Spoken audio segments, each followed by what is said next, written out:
Good morning વિદ્યાર્થી મિત્રો। વિદ્યુત ક્ષેત્ર પર આધારિત ટેક્સ્ટ બુકના દાખલામાં આપણે આગળ વધીએ તો આપણી પાસે દાખલો છે સ્વાધ્યાયનો દાખલા નંબર 1.33। રકમ કંઈક આ પ્રમાણે છે કે m દળ અને -q વિદ્યુત ભાર ધરાવતો એક કણ vx જેટલા વેગથી બે સમાંતર વિદ્યુત ભારિત પ્લેટો વચ્ચે આકૃતિમાં દર્શાવ્યા મુજબ દાખલ થાય છે। આ બંને પ્લેટ છે એની લંબાઈ કેપિટલ L છે અને બંને પ્લેટો વચ્ચેનું જે લંબ અંતર છે એ સ્મોલ d છે।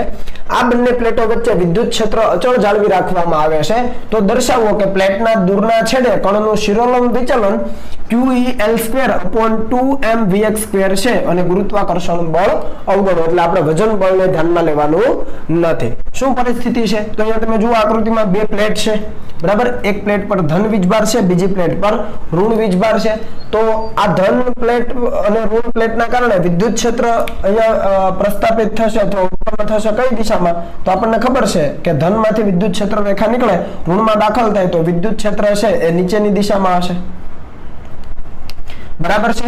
ઓકે, હવે શું કર્યું છે કે m દળ અને -q વિદ્યુત ભાર ધરાવતો કણ તમે જોઈ શકો દળ અને વિદ્યુત ભાર છે એને જેટલા પ્રારંભિક વેગથી એટલે કે v0 vx એટલા પ્રારંભિક વેગથી બે સમાંતર જે વિદ્યુત ભારિત પ્લેટો છે એની એક્ઝેક્ટ વચ્ચે આકૃતિમાં દર્શાવ્યા મુજબ દાખલ કરવામાં આવે છે। એક્ઝેક્ટ વચ્ચે હવે ટોટલ અંતર d છે બંને પ્લેટ વચ્ચેનું તો અડધું અંતર કેટલું થવાનું d/2 ઉપર પણ d/2 અને પ્લેટની લંબાઈ છે l ઉપરની પ્લેટની લંબાઈ છે l।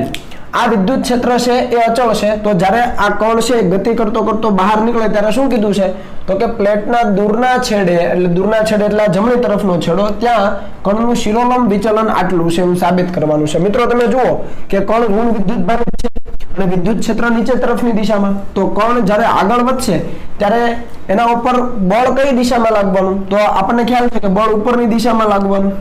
અહીંયા વ્યવસ્થિત આપણે દર્શાવીએ એના ઉપર બળ ઉપરની દિશામાં લાગવાનું કેટલું તો કે q * e જેટલું કેમ કે એનું આપણે મૂલ્ય લખીએ છીએ q * e દિશા તો આપણને ખબર જ છે ઋણ વીજભાર છે તો ઉપર તરફ એટલે કે ધન પ્લેટ તરફ। ઓકે, આના ઉપરથી એનો પ્રવેગ કેટલો તો કે y દિશામાંનો પ્રવેગ હશે કેટલો હોય તો બળ ભાગ્યા દળ તો આપણને ખબર છે કે QE/m આટલો પ્રવેગ હશે પણ કઈ દિશામાં ઉપરની દિશામાં સમજાય છે। વિદ્યુત ક્ષેત્ર નીચે તો બળ ઉપર તો પ્રવેગ પણ ઉપર ay QE બળના છેદમાં દળ એનું m છે તો QE/m આટલો પ્રવેગ છે એનો શિરોલંબ દિશામાં હોય વિદ્યુત ક્ષેત્રના કારણે। ઓકે, સમક્ષિતિજ દિશામાં તો આપણને એનો માત્ર વેગ જ આપ્યો છે એના ઉપર કોઈ બળ લાગતું નથી એનો મતલબ કે એના ઉપર પ્રવેગ કેવો હશે x અક્ષની દિશામાં 0 ખ્યાલ આવે છે। x અક્ષની દિશામાં એનો પ્રવેગ 0 એનો મતલબ કે x અક્ષની દિશામાંનો વેગ અચળ હશે સમજાય છે પણ y અક્ષની દિશામાં એ પ્રવેગી ગતિ કરે છે। ફરીથી રિપીટ કરું બળ y અક્ષની દિશામાં લાગે તો પ્રવેગ y અક્ષની દિશામાં ઉપર તરફ તો y અક્ષની દિશામાં એ અચળ પ્રવેગી ગતિ કરે અને x અક્ષની દિશામાં કોઈ બળ નથી એટલે કે પ્રવેગ શૂન્ય એનો મતલબ કે x અક્ષની દિશામાં અચળ વેગી ગતિ કરે। જેટલો વેગ પ્રારંભમાં છે એટલો જ અંતમાં પણ હશે। ક્લિયર છે? તો x અક્ષની દિશામાં પણ એની ગતિ થાય y અક્ષની દિશામાં પણ એની ગતિ થાય તો આને પ્રક્ષિપ્ત ગતિ જેવું કહી શકાય। પ્રક્ષિપ્ત ગતિમાં પણ આવું જ હતું એક દિશા હતી એમાં પ્રવેગ શૂન્ય હતો અને એક દિશા હતી એમાં પ્રવેગ છે અચળ હતો। તો આનો ગતિમાર્ગ કેવો હોય મિત્રો તો આ કણનો ગતિમાર્ગ છે કંઈક આ પ્રમાણેનો હોય સમજાય છે। બીજી પ્લેટ ના દૂરના છેડે કણનું શિરોલંબ સ્થાનાંતર ખરેખર જો વિદ્યુત ક્ષેત્ર ન હોત તો કણ ક્યાં જાત તો આપણને ખબર છે કે કણ છે એ સીધા માર્ગે આગળ નીકળી જાત આ રીતે પણ વિદ્યુત ક્ષેત્ર છે એના કારણે એનો ગતિમાર્ગ છે આ રીતે થાય છે તો આપણને આ જે સ્થાનાંતર છે ધારી લો કે આપણે y કહીએ તો આપણે આ y શોધવાનું છે। આ જે શિરોલંબ વિચલન કીધું છે એ y શોધવાનું છે। સમજ પડી આટલી?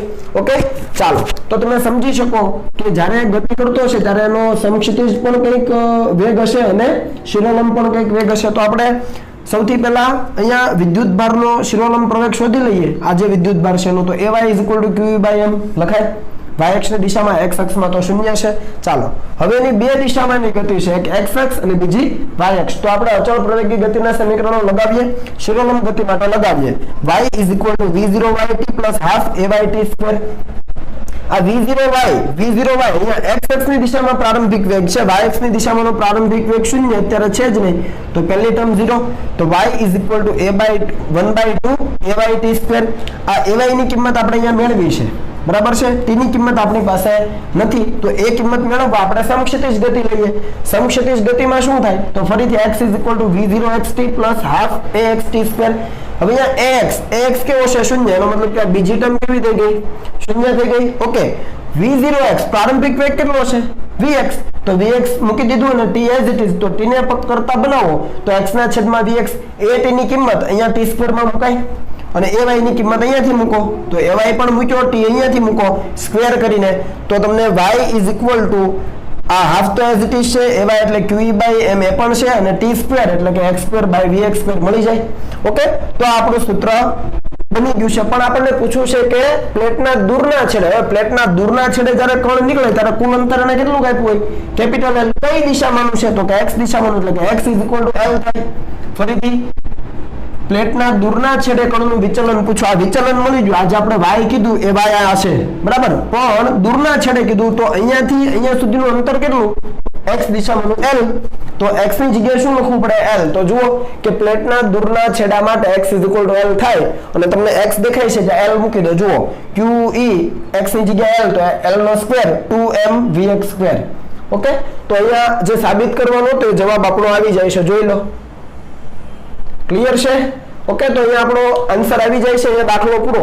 પણ આ દાખલાને ટ્વિસ્ટ કરીને પણ પૂછી શકાય મિત્રો, ધ્યાન આપો કઈ રીતે કે ભાઈ આપેલો જે કણ છે જેને આપણે દાખલ કર્યો છે એ કણ પ્લેટ સાથે અથડાય નહીં તે માટે વેગનું મૂલ્ય vx નું મૂલ્ય કેટલું હોવું જોઈએ, આ પ્રારંભિક વેગ કેટલો હોવો જોઈએ જેથી કણ છે પ્લેટ સાથે અથડાય નહીં.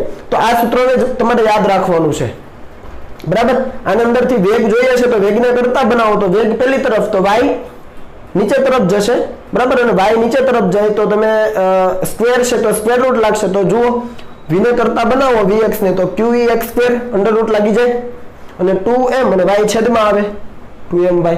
ઓકે, તો આ મળી ગયો વેગ. પણ હવે શરત શું, તો કે કણ છે પ્લેટ સાથે અથડાવવો જોઈએ નહીં. હવે તમે જુઓ કે કણને જો પ્લેટ સાથે અથડાવવું હોય તો એને કેટલું અંતર કાપવું પડે, વિચારો. અહીંયાથી અડધું આ d/2 છે તો આ d/2 કાપવું પડે.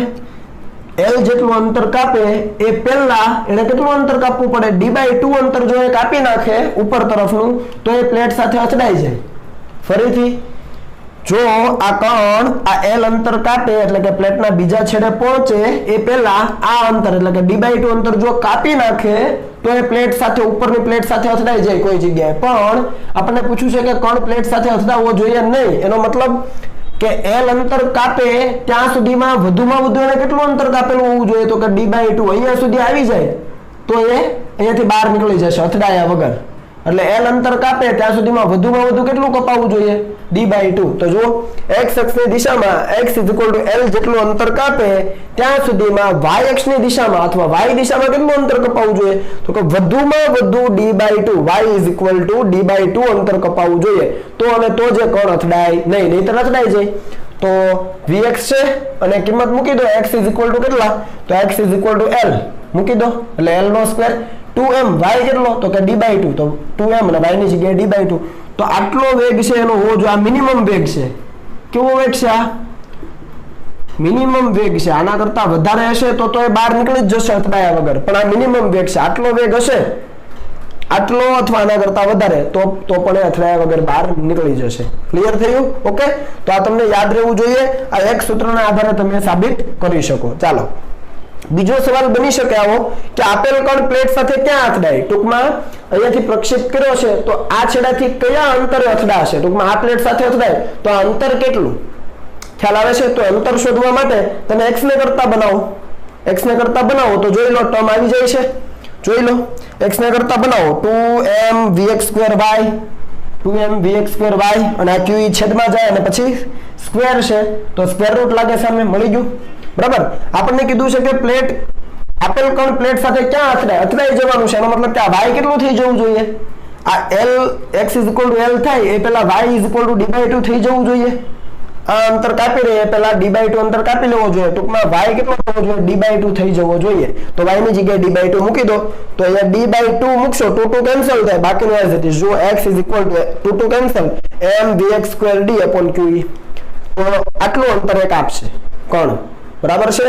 ટૂંકમાં અથડાઈ જાય ત્યાં સુધીમાં આટલું અંતર કાપશે. ઓકે, ચાલો તો આ સૂત્ર પણ તમારા માટે ખૂબ અગત્યનું છે, ધ્યાન આપજો. સિમ્પલ. ચાલો ન સમજાય તો મને પૂછી લેજો અથવા વિડીયો ફરીથી રિવાઇઝ કરીને જોઈ લેજો. એના આધારિત એક દાખલો છે સ્વાધ્યાયનો દાખલો નંબર 1.34 જોઈએ કે Vx = 2 × 10⁶ મીટર પર સેકન્ડના વેગથી 0.5 સેન્ટીમીટર અંતરે આવેલ બે પ્લેટો વચ્ચે પ્રક્ષિપ્ત કરેલો ઇલેક્ટ્રોન જો બે પ્લેટો વચ્ચેનું વિદ્યુત ક્ષેત્ર 9.1 × 10⁻² ન્યૂટન પ્રતિ કુલમ હોય તો પ્લેટ સાથે ક્યાં અથડાશે? ટૂંકમાં અહીંયાથી આ જે પ્રક્ષિપ્ત કરેલો કણ છે ને ઇલેક્ટ્રોન લેવાનો છે અને બંને પ્લેટ વચ્ચેનું અંતર આપણને કેટલું આપ્યું છે 0.5 સેન્ટીમીટર એટલે કે આ ડી આપી દીધો 0.5 સેન્ટીમીટર. Vx પણ આપણને આપી દીધો છે, ઇલેક્ટ્રોનનો જે પ્રારંભિક વેગ છે એ આપી દીધો છે, પ્લેટ વચ્ચેનું અંતર જે છે એ પણ આપણને આપી દીધું છે. આ બંને વસ્તુ છે. પછી વિદ્યુત ક્ષેત્ર પણ આપણને આપી દીધું છે અને આપણને કીધું છે કે આ પ્રક્ષિપ્ત કરેલ ઇલેક્ટ્રોન છે એ બે પ્લેટો વચ્ચે આ જે ઇલેક્ટ્રોન છે ને બે પ્લેટો વચ્ચે દાખલ કરેલો છે. જુઓ, પ્રક્ષિપ્ત કરેલો છે, બે પ્લેટો વચ્ચે પ્રક્ષિપ્ત કરેલો ઇલેક્ટ્રોન. બે પ્લેટો વચ્ચેનો મતલબ કે એક્ઝેક્ટ મિડલમાં એટલે નીચે પણ d/2 ઉપર પણ d/2. તો આપણને કીધું છે કે તો તે પ્લેટ સાથે ક્યાં અથડાય? જો આપેલ કણ પ્લેટ સાથે ક્યાં અથડાય? કયું સૂત્ર? આ સૂત્ર x = √mvx²d/qE. આની અંદર તમે કિંમતો મૂકી દો. m એટલે ઇલેક્ટ્રોનનું દળ, કણનું દળ, કણ તરીકે ઇલેક્ટ્રોન, તો ઇલેક્ટ્રોનનું દળ આપેલું છે. Vx એનો સ્ક્વેર, Vx આપણને આપ્યો છે એનો સ્ક્વેર કરી દેવાનો અથવા વર્ગમૂળ જતા રહે એ રીતે પણ ચાલે. d તમને બે પ્લેટો વચ્ચેનું અંતર એ પણ તમને આપ્યું છે કેટલું છે 0.5 સેન્ટીમીટર, મીટરમાં ફેરવો અને મૂકજો કિંમત. q વીજભાર આપ્યો છે ઇલેક્ટ્રોન પરનો અને e અચળ વિદ્યુત ક્ષેત્ર પણ આપેલું છે, વિદ્યુત ભાર અને વિદ્યુત ક્ષેત્ર બંને આપેલું છે. કિંમતો આની અંદર મૂકી દો એટલે તમને x ની કિંમત મળી જશે. એ કિંમત તમને આટલી મળશે 1.125 × 10⁻²મીટર. આ તમને હોમવર્કમાં તમને ટેક્સ્ટબુકનો જવાબ મળશે નહીં. ખ્યાલ આવ્યો? આ જે જવાબ છે એ સાચો છે, ટેક્સ્ટબુકમાં જે જવાબ આપેલો છે ખોટો છે. કેમ ખોટો છે તમને કહું. ટેક્સ્ટબુકમાં જે ગણતરી આપી છે કોના આધારે આપી છે તો કે અહીંયા તમને રકમમાં કીધું છે કે ઇલેક્ટ્રોનને બે પ્લેટ વચ્ચે પ્રક્ષિપ્ત કરવામાં આવે. બે પ્લેટ વચ્ચે એટલે અહીંયાથી, હવે અહીંયાથી પ્રક્ષિપ્ત કરવો તો આ y કેટલું અંતર કાપવાનું તો કે d/2. કેમ કે અથડાવાની વાત કરી, ક્યાં અથડાય તો આ d/2 અંતર કપાઈ જવું જોઈએ એટલે આપણે y = d/2 મૂકીએ એટલે આ સૂત્ર આવે. આ સૂત્રમાં કિંમત મૂકીએ એટલે આ જવાબ આવ્યો. પણ ટેક્સ્ટબુકમાં એ જવાબ આવતો નથી. કારણ કે ટેક્સ્ટબુકમાં અહીંયાથી પ્રક્ષિપ્ત કરવાનું કીધેલું છે. હવે એવો કોઈ ઉલ્લેખ નથી. એને પૂરેપૂરું અંતર છે એ લઈ લીધું છે. ખ્યાલ આવે છે? પૂરેપૂરું અંતર એ લોકોએ લઈ લીધેલું છે. એનો મતલબ કે y ની જગ્યાએ d/2 નહીં, y ની જગ્યાએ d જ મૂકવાનો. ખ્યાલ આવ્યો? તો y ની જગ્યાએ d એટલે 0.5 સેન્ટીમીટર મૂકવાનું. આ બે કેન્સલ નહીં થાય. સીધું y ની જગ્યાએ d/2 મૂકવાની જગ્યાએ y ની જગ્યાએ સીધો d મૂકશો. આ બે તો રહેશે જ. y ની જગ્યાએ સીધો d મૂકશો તો તમને ટેક્સ્ટબુકનો જવાબ મળશે. બરાબર? પણ અહીંયા રકમમાં જુઓ બે પ્લેટની વચ્ચે કીધું છે, એક્ઝેક્ટ મિડલમાંથી કીધું છે. હવે મિડલમાંથી કીધું હોય તો જવાબ છે આપણો આ આવે. બરાબર? એટલે આ સાચો જવાબ છે. તમને જો ટેક્સ્ટબુક પ્રમાણે જોઈએ છે તો y ની જગ્યાએ d/2 નહીં લેતા, ખાલી d લખજો. બાકીનું એઝ ઇટ ઇઝ y ની જગ્યાએ d એટલે કેટલો? Direct 0.5 centimetre. આ બે તો હશે જ. બરાબર? એનો મતલબ એવો થયો કે ઇલેક્ટ્રોનને અહીંયાથી પ્રક્ષેપ કર્યો અને અહીંયા ગતિ કરતો આ રીતે અથડાઈ જાય. ખ્યાલ આવ્યો? તો કુલ અંતર કાપવું પડે 0.5 સેન્ટીમીટરનું. બરાબર? તો આ વસ્તુને ખ્યાલમાં લેજો. પરીક્ષામાં તમે આ રીતે ગણતરી કરી હશે તો ખોટું પડશે નહીં. ઓકે? તો આ બાબતની કાળજી લેજો મિત્રો. ખૂબ અગત્યનો દાખલો છે, આના આધારિત છે. આપણે આગળ પણ દાખલા કરીશું, 1-2 દાખલા, અને પરીક્ષામાં પણ આના આધારિત દાખલાઓ પૂછાય છે. ખાસ આ સૂત્ર તમને યાદ રહેવું જોઈએ. ઓકે? તો આનો કોપી કરો અને પછી આપણે આગળ વધીએ.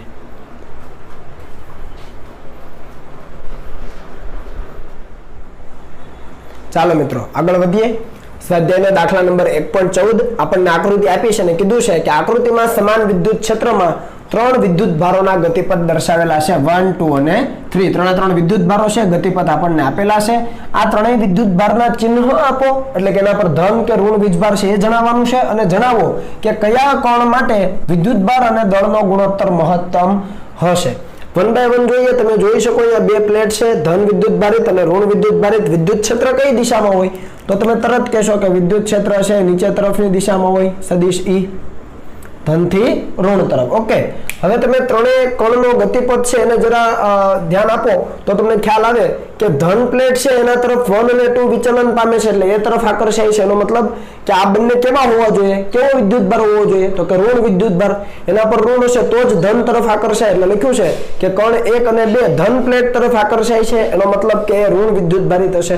અને ત્રીજો કણ જુઓ, ત્રીજો વિદ્યુતભાર જુઓ એ ઋણ પ્લેટ તરફ આકર્ષે, આનો મતલબ કે આ કેવું હોવો જોઈએ તો કે પોઝિટિવ ધન વિદ્યુતભારિત. તો લખ્યું છે કે કણ 3 છે ઋણ વિદ્યુતભારિત અથવા ઋણ પ્લેટ તરફ આકર્ષાય છે, એનો મતલબ કે ધન વિદ્યુતભારિત હોવો જોઈએ. તો આપણે ચિહ્ન આપી દીધા છે કે 1 અને 2 છે ઋણ વિદ્યુતભારિત છે અને 3 છે ધન વિદ્યુતભારિત છે. બીજું કે કયા કણ માટે વિદ્યુતભાર અને દળનો ગુણોત્તર, જોજો વિદ્યુતભાર અને દળનો ગુણોત્તર એનો મતલબ કે Q/M, વિદ્યુતભાર અને દળનો ગુણોત્તર કોના માટે મહત્તમ હશે એ આપણને પૂછ્યું છે. તો આપણને ખ્યાલ છે કે શિરોલંબ વિચલન, કોઈ પણ કણ જ્યારે વિદ્યુત ક્ષેત્રમાં ગતિ કરતો હોય ત્યારે શિરોલંબ વિચલનનું સૂત્ર આપણે આગળના બોર્ડમાં લીધેલું કે y = QEx²/2m(Vx²). એમાં તમે જુઓ આપેલો કણ છે એના માટે ધારી લો કે વેગ અચળ છે, પ્રારંભિક વેગ જે વેગથી એને પ્રક્ષિપ્ત કરવામાં આવ્યો. આ જે x અંતર છે એ પણ બધાએ સરખું જ કાપવાનું છે, આ અંતર બરાબર છે. વિદ્યુત ક્ષેત્ર પણ કેવું હોય, અચળ હોય, સમજી શકો તમે. તો એ બધી જ વસ્તુ અચળ છે. તો હવે y કોના ઉપર ડિપેન્ડ છે તો કે Q/M, એ તો આપણે જોઈએ છે Q/M એટલે કે વિદ્યુતભાર અને દળનો ગુણોત્તર. આને ઘણી વખત વિશિષ્ટ વિદ્યુતભાર પણ કહેવામાં આવે. શું કહેવામાં આવે? વિશિષ્ટ વિદ્યુતભાર અથવા એકમ દળ દીઠ વિદ્યુતભાર, એકમ દળ દીઠ વિદ્યુતભાર ગમે તે કહી શકો. તો આ Q/M કોના ઉપર ડિપેન્ડ છે તો કે y ઉપર. જેના માટે y વધારે એના માટે Q/M નો ગુણોત્તર એટલે કે વિદ્યુતભાર અને દળનો ગુણોત્તર પણ વધારે. તમે અહીંયા જુઓ આ જે મૂળ એની રેખા હોય ગતિમાર્ગ ત્યાંથી કોનું વિચલન સૌથી વધારે છે તો કે ત્રીજા કણ માટે. બીજા કણ, પહેલા કણ માટે તમે જોઈ શકો, બીજા કણ માટે પણ તમે જોઈ શકો, ત્રીજા કણ માટે સૌથી વધારે છે એટલે કે 3 કણ માટે y આ શિરોલંબ વિચલન છે સૌથી વધારે. એનો મતલબ કે એના માટે Q/M વિદ્યુતભાર અને દળનો ગુણોત્તર પણ કેવો હશે? વધારે હશે. બીજો નંબર કોનો આવે જો આપવો હોય તો? આપણો જવાબ આવી ગયો, પણ બીજો નંબર કોનો આવે તો કે પહેલા કણનો. અને ત્રીજો નંબર કોનો આવે? બીજા કણનો. બીજા કણ માટે y છે સૌથી ઓછો એટલે કે Q/M સૌથી ઓછું. એટલે તમે આવું યાદ રાખી શકો. જો યાદ રાખવું હોય તો કે y = Q/M. જેના માટે શિરોલંબ વિચલન વધારે એના માટે Q/M વધારે, જેના માટે y ઓછું એના માટે Q/M ઓછું. તો આ તમે યાદ રાખી શકો. આ સૂત્ર ઉપરથી જ લખ્યું છે આપણે, બરાબર. તો આ દાખલો અહીંયા કમ્પ્લીટ છે. મિત્રો વિદ્યુત ક્ષેત્રની ચર્ચામાં આપણે આગળ વધીએ તો આપણે સાદા લોલકનો કિસ્સો જોવો છે. સાદું લોલક આપણને ખબર છે કે અમુક લંબાઈની દોરી હોય એના છેડે અમુક દળનો પદાર્થ બાંધી દઈએ તો રચના સાદું લોલક છે. અહીંયા L લંબાઈ છે, M દળનો પદાર્થ બાંધ્યો છે. આને જ્યારે દોલનો કરાવવામાં આવે મિત્રો ત્યારે એના દોલનોનો આવર્તકાળ આપણે જાણીએ છીએ કયો તો કે T = 2π√L/G effective. G effective એટલે શું તો કે આ જે ગોળો છે એના પર જેટલા બાહ્ય બળો લાગે છે એનો અસરકારક પ્રવેગ. શું કીધું? આ જે ગોળો છે એના પર જેટલા બાહ્ય બળો લાગે છે એનો અસરકારક પ્રવેગ. હું બાહ્ય બળો બોલું છું પછી તમે એમ નહીં કહેતા કે એ દોરીમાં તણાવ હોય, ભાઈ તણાવ આંતરિક બળ છે, બાહ્ય બળ નથી, એને ધ્યાનમાં લેવાનું નથી. આપણે બાહ્ય બળની વાત કરીએ છીએ.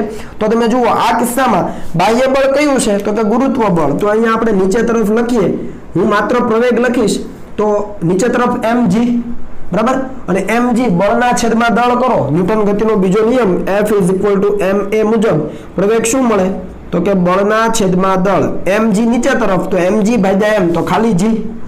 હું પ્રવેગ જ દર્શાવું છું કેમ કે મને g નું જ કામ છે. તો નીચે તરફ g છે તો g ઇફેક્ટિવ કેટલો આ કિસ્સામાં? g. તો T = 2π√L/G થાય. સૂત્ર કોમન આ સૂત્રને આધારે નક્કી કરવાનું થાય, પણ g ઇફેક્ટિવ કયો લેવાનો તો કે જે પણ બાહ્ય બળ લાગે છે એનો g ઇફેક્ટિવ. ઓકે. તો આ પહેલા કિસ્સામાં તો ઈજી છે, આપણને આવડે પણ છે. ઓકે, ઊંઘમાં આવડે, ઊંઘમાં. બીજા કિસ્સામાં આવો જુઓ ફરીથી એ જ વસ્તુ, m દળ પણ એના પર વિદ્યુત બળ છે Q અને હવે વિદ્યુત ક્ષેત્રની દિશા ઉપર તરફ. ધારી લો કે આ પોઝિટિવ છે Q, થોડી વાર માટે ધારીએ પોઝિટિવ પણ હોઈ શકે, નેગેટિવ પણ હોય. વિદ્યુત ક્ષેત્ર ઉપર આ પોઝિટિવ છે તો આના ઉપર કેટલા બળ લાગે તો કે એક તો નીચે તરફ વજન બળ લાગે. હવે વજન બળ લાગે એનો મતલબ કે g નીચે તરફ હશે. આપણે પ્રવેગની જ વાત કરવી છે. mg/m એટલે ખાલી g વધે. તો એક પ્રવેગ નીચે તરફ છે, ગુરુત્વ પ્રવેગ. બીજો તો કે આ Q વિદ્યુતભાર છે વિદ્યુત ક્ષેત્રની દિશામાં જાય કેમ કે વિદ્યુત ક્ષેત્ર ક્યાંથી ક્યાં હોય? પોઝિટિવ ટુ નેગેટિવ હોય. અને આ પોતે પોઝિટિવ છે તો પોઝિટિવ કઈ બાજુ જાય? નેગેટિવ બાજુ, એટલે કે ઉપર તરફ. તો એના ઉપર બળ ઉપર તરફ લાગે. કેટલું લાગે તો આપણને ખબર છે કે બળ ઉપર તરફ લાગે QE. તો બળ મળી ગયું ભાગ્યા એનું દળ m. તો ઉપર તરફનો પ્રવેગ કેટલો થઈ ગયો તો કે QE બળ ભાગ્યા દળ, QE/m. તો બંને પ્રવેગ જ છે. બળ છે ને QE ભાગ્યા m, તો આ પ્રવેગ જ થયો વિદ્યુત ક્ષેત્રના કારણે. આ ગુરુત્વ પ્રવેગ છે પૃથ્વીનો, બરાબર, દળના કારણે. તો આ બંને છે એકબીજાની વિરુદ્ધ દિશામાં છે, તો અસરકારક શું થશે? તો બાદબાકી લેવી પડે સીધી. g - QE/m, g ઇફેક્ટિવ કેટલો થાય? g - QE/m લખી શકો તમે, બરાબર. અથવા જે મોટું છે એમાંથી નાનું બાદ તફાવત લેવાનો છે ટૂંકમાં, તો લખી શકાય 2π√L/g effective, g - QE/m easy. Okay, ધારો કે આ પોઝિટિવ હોત તો સોરી આ નેગેટિવ હોત તો વિદ્યુત ક્ષેત્રની જે દિશા છે એનાથી વિરુદ્ધ દિશામાં બળ લાગે, એટલે QE/m ક્યાં હોત? નીચે હોત. તો g પણ નીચે અને QE/m પણ નીચે. ક્યારે? જ્યારે ઋણ વિદ્યુત ભાર હોત ત્યારે, બરાબર. તો એ ઋણ હોત તો બંને એક દિશામાં, તો આ માઇનસ નું પ્લસ કરવું પડે, g + QE/m. અત્યારે પોઝિટિવ ધાર્યો છે તો આવું, જો આ નેગેટિવ હોત તો અહીંયા પ્લસ થઈ જાત. સમજાય છે? ઓકે, ચાલો અહીંયા આવી જાઓ. L લંબાઈ છે, m દળ, Q વિદ્યુત ભાર, અને હવે વિદ્યુત ક્ષેત્ર આમ ત્રાસું છે, આમ. તો ફરીથી આના ઉપર g ક્યાં? તો આપણને ખબર છે mg નીચે, mg / m કરો તો g આવે નીચે તરફ. બળ ક્યાં લાગે? તો આ દિશામાં. કેટલું બળ લાગે? તો આપણને ખબર છે QE જેટલું. તો આ લખ્યું QE. બળ ભાગ્યા દળ કરો એટલે પ્રવેગ મળે, તો /m કરી દઈએ. તો આ પ્રવેગ આવી ગયો વિદ્યુત ક્ષેત્રના કારણે. આ પ્રવેગ છે QE બળના છેદમાં દળ. ઓકે, હવે તમે જુઓ આ બંનેનું ઇફેક્ટિવ ક્યાં આવે? તો કે આ તરફ કંઈક આવે. ખ્યાલ છે ને? તો આપણે દોડતા નથી, પણ એ બંને વચ્ચેનો આપણે ખૂણો લેવો પડે. યાદ કરો, બે સદિશો હોય અને એનું પરિણામી તમારે લેવાનું હોય ત્યારે શું કરતા હતા? √a² + b² + 2ab cos θ. θ એટલે a અને b વચ્ચેનો ખૂણો. તો અહીંયા a એટલે g, b એટલે QE/m. આ પેલો સદિશ, આ બીજો સદિશ, અને બંને વચ્ચેનો ખૂણો કેટલો? ઉપર θ આપ્યો છે, આખો 180 હોય. આ θ આપ્યો છે, આ ખૂણો કેટલો બેચો? 180 - θ બેચો, અથવા π - θ. તમે જે પણ લખો બંને વસ્તુ સરખી જ છે. ખ્યાલ આવે છે? ઉપર θ તો આખો 180, તો આ θ તો આ π - θ. તો તમે જુઓ 2π √ સમજો, 2π √L તો છે જ, ડિવાઇડેડ બાય g ઇફેક્ટિવ. હવે g ઇફેક્ટિવ પાછું √ આવે પરિણામી. તો જુઓ પાછું √ a² એટલે કે g² + b² એટલે QE/m whole square plus 2ab, 2a એટલે g, b એટલે QE/m, અને cos બંને વચ્ચેનો ખૂણો π - θ, cos θ.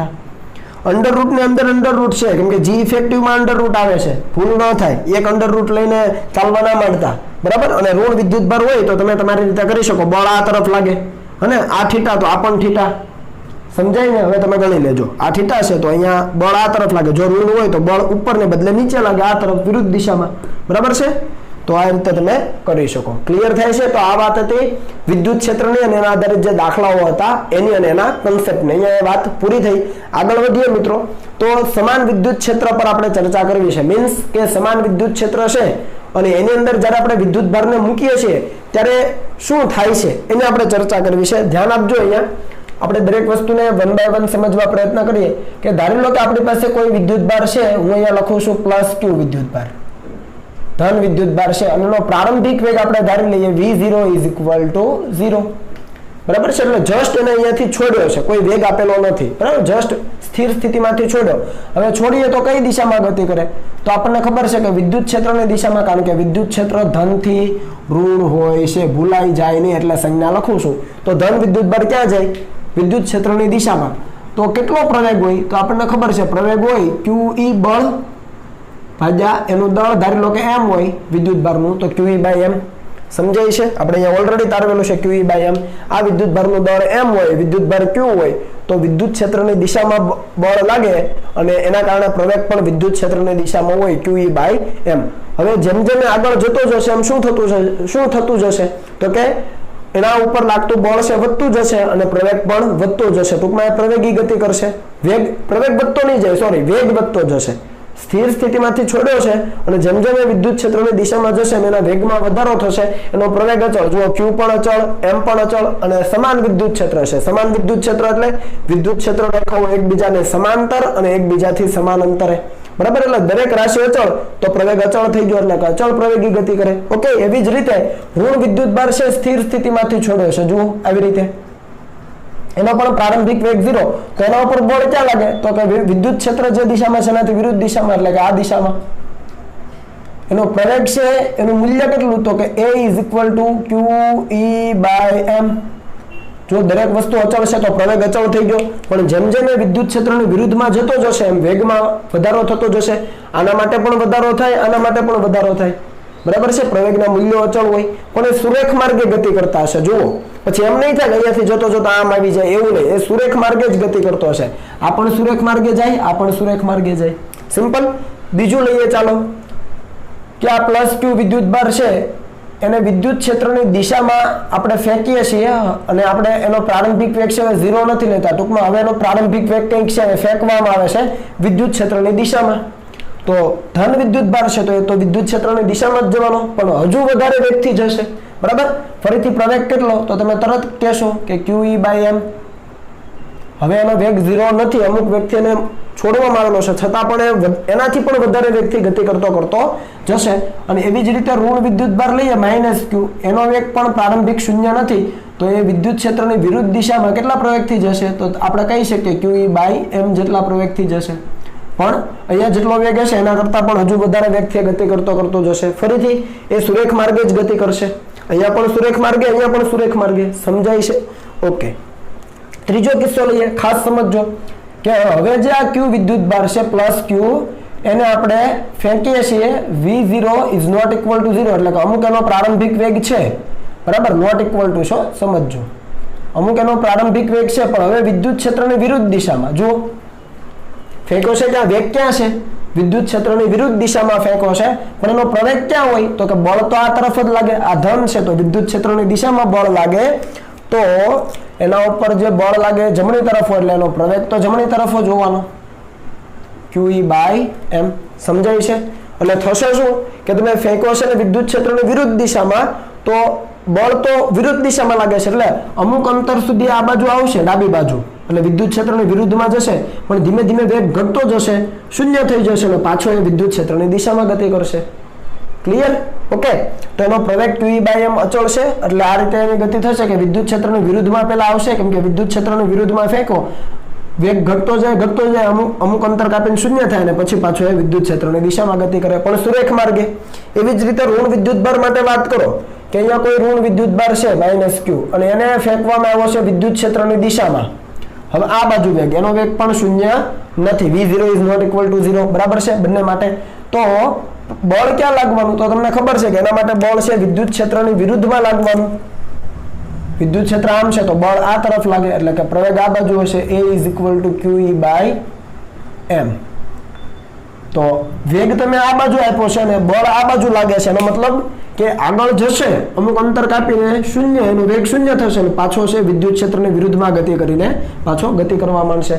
તો આ કિસ્સામાં પણ એની ગતિ સુરેખ માર્ગે થાય. અને ત્રણ કિસ્સામાં તમે જુઓ, પ્રારંભિક વેગ શૂન્ય હોય, પ્રારંભિક વેગ છે વિદ્યુત ક્ષેત્રની દિશામાં હોય અને પ્રારંભિક વેગ છે વિદ્યુત ક્ષેત્રની વિરુદ્ધ દિશામાં હોય. ત્રણેય કિસ્સામાં એ વિદ્યુત ભારની ગતિ કેવી થાય છે, તો કે સુરેખ માર્ગે ગતિ થાય છે. અને આ બળ કેવું કે ભાઈ એના ઉપર લાગતું અચળ, કેમ કે પ્રવેગ અચળ છે તો બળ પણ અચળ. કેમ અચળ? કારણ કે વિદ્યુત ક્ષેત્ર અચળ છે અને વિદ્યુત ક્ષેત્ર એક પ્રકારનું બળ જ છે. એકમ ધન વિદ્યુત ભાર પર લાગતું બળ, એકમ ધન વિદ્યુત ભાર પર લાગતું બળ, એટલે વિદ્યુત ક્ષેત્ર જો સમાન છે એટલે કે અચળ છે તો બળ પણ અચળ જ ગણાય, કેમ કે વિદ્યુત ક્ષેત્ર એક પ્રકારનું બળ છે. તો અચળ બળ હોય ત્યારે આપણી પાસે બે પોસિબિલિટી હોય. એમાંની પહેલી આપણે ભણી ગયા કે સુરેખ માર્ગ. અહીંયા તમે જોયું કે વેગ છે શૂન્ય હોય અથવા વેગ છે બળની દિશામાં હોય. આ બળ જ કહેવાય, વિદ્યુત ક્ષેત્ર એક પ્રકારનું બળ છે તો વેગ બળની દિશામાં છે અથવા વેગ બળની વિરુદ્ધ દિશામાં છે. એવા સંજોગોમાં એ કોણ છે, સુરેખ માર્ગે ગતિ કરે, સ્ટ્રેટ લાઈન ઉપર. તો જુઓ કોન્સ્ટન્ટ ફોર્સ હોય અચળ બળ, તો સુરેખ માર્ગે એટલે કે સ્ટ્રેટ લાઈન ઉપર ગતિ થાય. ક્યારે? કે જ્યારે વેગ શૂન્ય હોય પ્રારંભિક વેગ, અથવા પ્રારંભિક વેગ બળને સમાંતર હોય એટલે કે બળની દિશામાં હોય, અને પ્રારંભિક વેગ એ બળને પ્રતિ સમાંતર એટલે કે વિરુદ્ધ દિશામાં હોય, એન્ટી પેરેલલ. એન્ટી આ બે લીટા એટલે પેરેલલ. સમજાય છે? તો ત્રણ વસ્તુ અહીંયા જોઈએ આપણે, બરાબર. પહેલામાં વેગ 0 છે, બીજામાં વેગ છે બળની દિશામાં. જો વેગ આપ્યો છે બળની દિશામાં છે, અને ત્રીજામાં વેગ છે, આ વેગ છે એ બળ જે દિશામાં એનાથી વિરુદ્ધ દિશામાં છે. ઓકે. તો સુરેખ માર્ગે થાય. એવી જ રીતે આપણે બીજું એક ઉદાહરણ લઈએ કે ધારો કે અહીંયા કોઈ વિદ્યુત ભાર છે આપણી પાસે, ધારો કે Q વિદ્યુત ભાર છે સપોઝ, અને એને આપણે આ રીતે ફેંકેલો છે. ધ્યાન આપજો ખાસ, આ રીતે આપણે ગતિ કરાવીએ છીએ. V0 is not equal to 0 suppose. પ્રારંભિક વેગ શૂન્ય નથી. વિદ્યુતભાર કેટલો છે પણ આપણને ખબર નથી, ધન કે ઋણ ખબર નથી. અને આ રીતે આપણે એને ગતિ કરાવી છે, બરાબર. તો જો એના પર કોઈ વિદ્યુતભાર નહીં હોય, એટલે કે વિદ્યુતભાર વિહીન હશે, એના પરનો વિદ્યુતભાર જો શૂન્ય હશે તો એ સીધા માર્ગે ગતિ કરશે. એટલે કે Q ઇઝ ઇક્વલ ટુ જો 0 હોય તો આ સીધા માર્ગે ગતિ કરીને નીકળી જાય. આ રીતે સમજ આવે છે? જો આ Q વિદ્યુતભાર એ શૂન્ય હોય, એના પર કોઈ વીજભાર જ ન હોય તો એ સીધો ગતિ કરીને નીકળી જાય, એના પર વિદ્યુત ક્ષેત્રની કોઈ અસર થાય નહીં. પણ ધારી લો કે એ પોઝિટિવ છે. કેવો છે? પોઝિટિવ. હવે પોઝિટિવ હોય તો કઈ બાજુ આકર્ષાય? તો કે વિદ્યુત ક્ષેત્રની દિશામાં. એટલે એનો ગતિમાર્ગ કેવો બને? તો એનો ગતિમાર્ગ કંઈક આવો બને. સમજાય છે? ક્યારે? કે જ્યારે Q પોઝિટિવ હોય. સમજાય છે ને? Q પોઝિટિવ હોય તો ગતિ કરતો કરતો સીધા માર્ગે નહીં જાય, હવે નમશે, આમ જશે, કેમ કે વિદ્યુત ક્ષેત્રની દિશામાં બળ લાગે. ધારો કે Q નેગેટિવ છે. Q નેગેટિવ હોય તો શું થાય? તો કે આ રીતે ગતિ કરે પછી આમ જાય. આવું ક્યારે બને? જ્યારે Q કેવો હોય? નેગેટિવ હોય. કેમ કે આગળ જશે તો વિદ્યુત ક્ષેત્રની વિરુદ્ધમાં બળ લાગશે, એટલે આગળ જવા પ્રયત્ન કરશે પણ આમ ઘૂમી જશે, આ બાજુનો ગતિમાર્ગ થઈ જશે. ખ્યાલ આવે છે?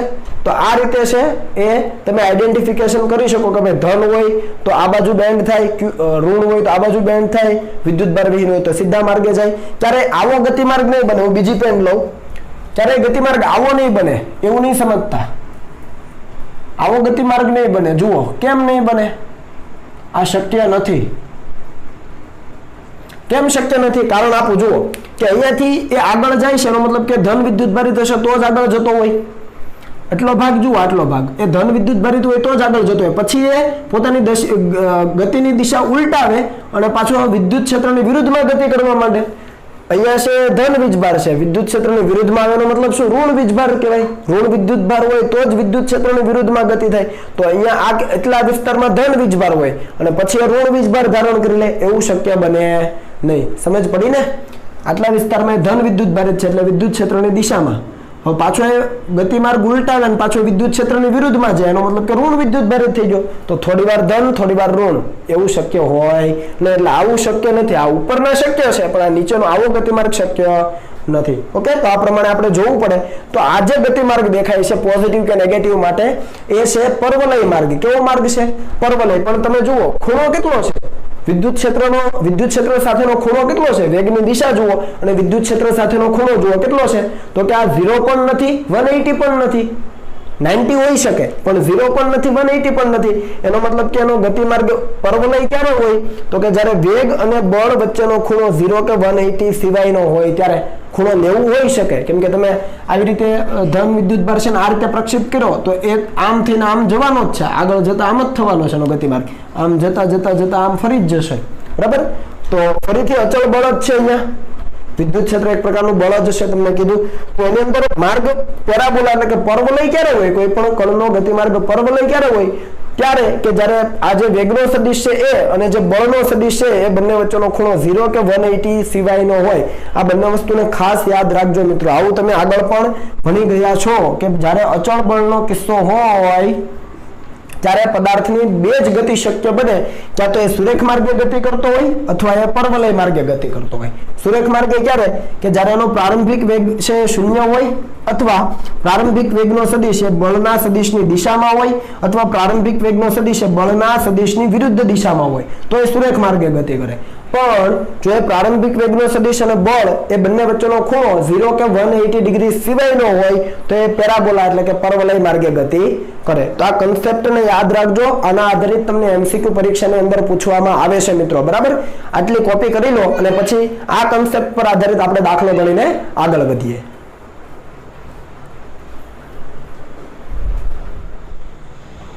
ચાલો આગળ જે કન્સેપ્ટ ભણ્યા એના આધારિત દાખલો જોઈએ.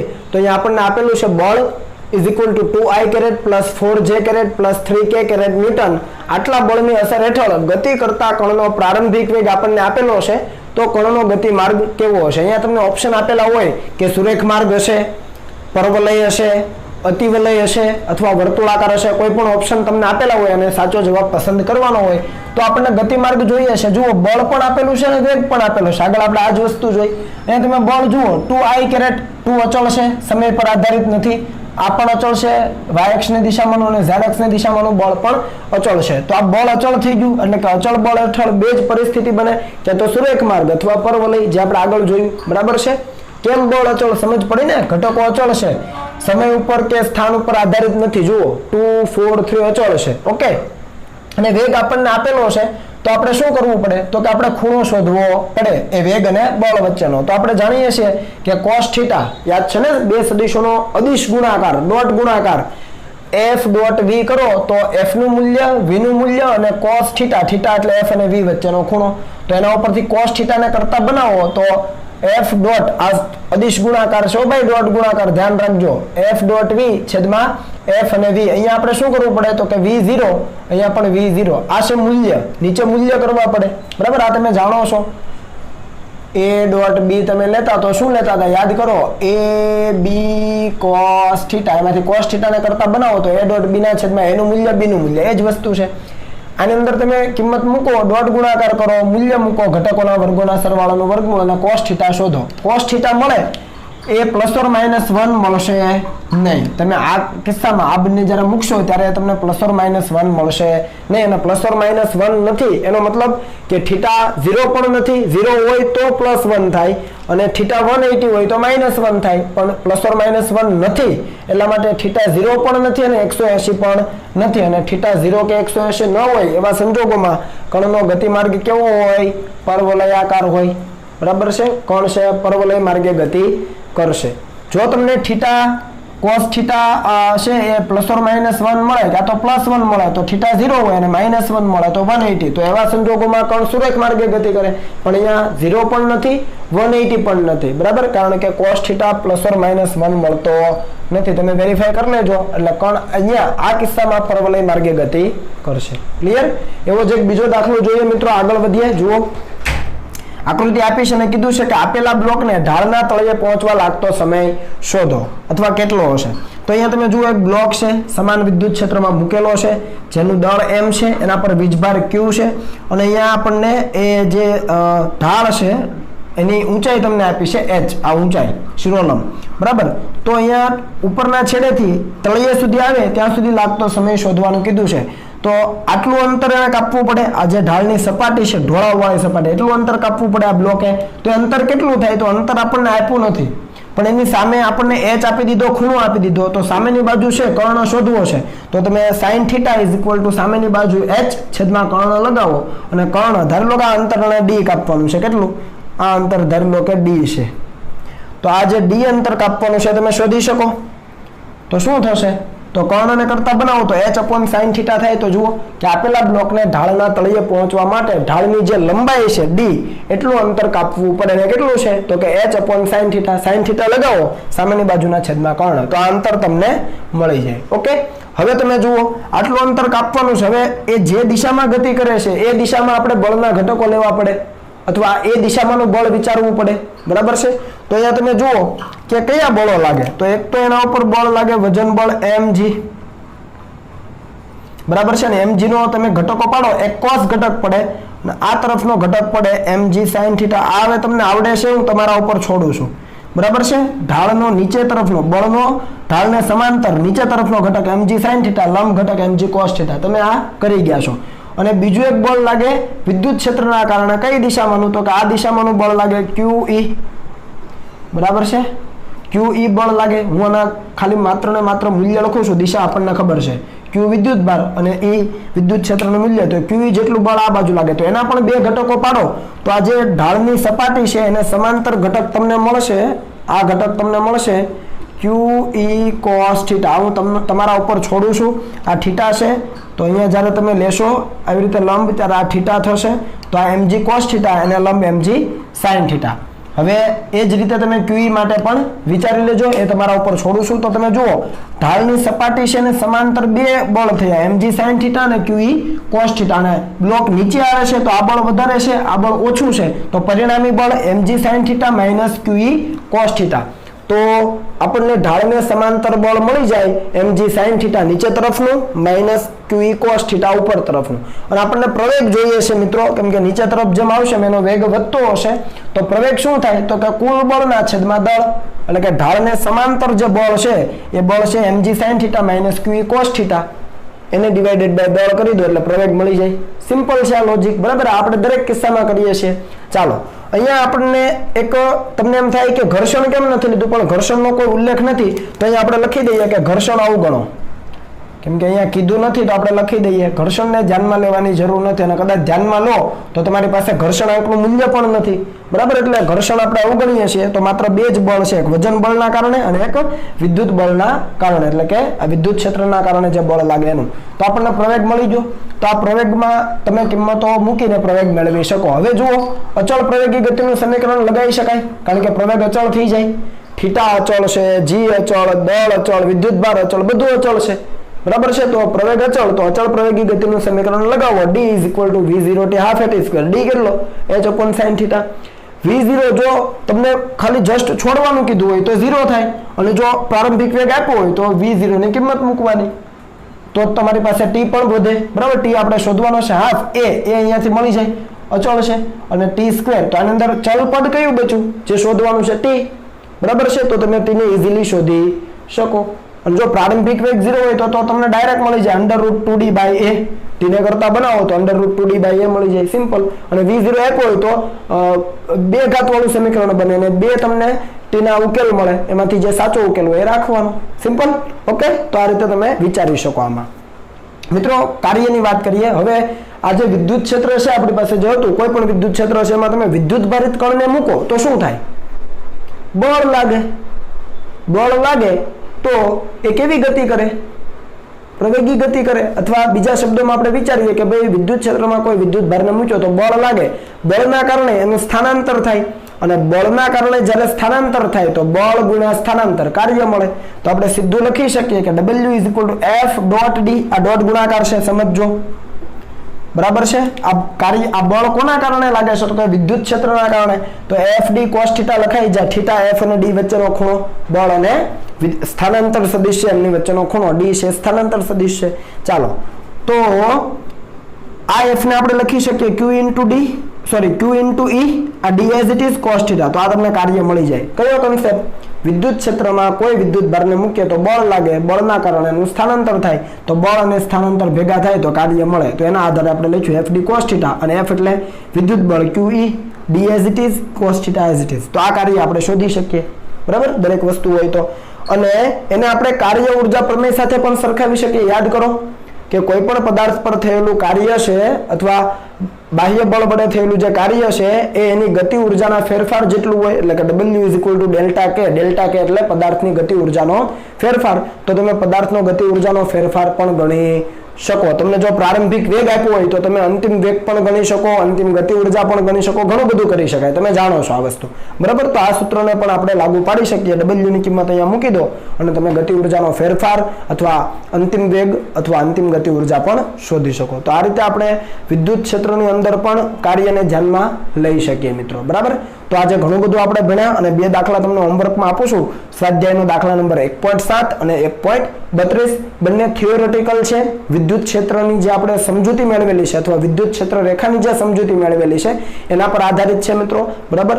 તમારે આ હોમવર્કમાં કરવાનો છે. ન સમજાય તો તમે મને પૂછી લેજો. ઓકે, તો હવે તમે આને કોપી કરી લો, અને જે પણ વસ્તુ આજે આપણે ભણ્યા છે એને ખૂબ સારી રીતે તૈયાર પણ કરજો. ઓકે, ચાલો.